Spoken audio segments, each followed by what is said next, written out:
Nandito ako sa ilalim ng mga puno. Dahil mainit ang panahon ngayon, magma-March na, kailangan na sa malamig na area kayo.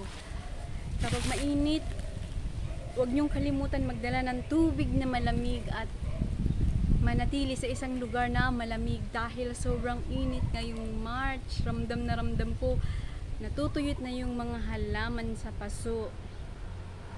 Kailangan kong, yung iba namatay na, yung halaman kong nasa paso namatay na, tapos yung halaman kong iba ang papayat na dahil nga walang ulan. So March, tag-init, grabe.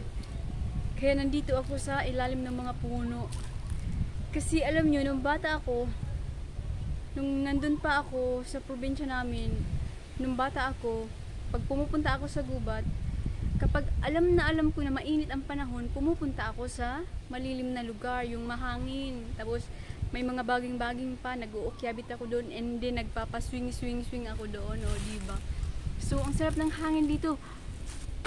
Naglalakihan na yung mga puno dito sa ilalim, o tingnan mo. So makakatakbo ka na dahil walang mga damo dito. Ayan, mga ano na siya. Mga to yung dahon na dito, oh. Dami. Oh, ang daming mangga dito. Kaso maliliit pa yung mangga. Pero kapag ito ay lumaki na, wow, maraming manggang ano, Indian mango at saka ano, tsaka corazon, yung malalaking mangga. Okay, tingnan nyo na. Parang nasa gubat ako pero nandito ako sa loob ng ano namin, bahay. Malapit lang. Oh, makita nyo naman. Yung bahay namin nandoon. Tapos, nagala-gala lang ko dito. Namamasya lang ako dito. Tingnan nyo guys, oh. Puro ano na dito. Puro dahon.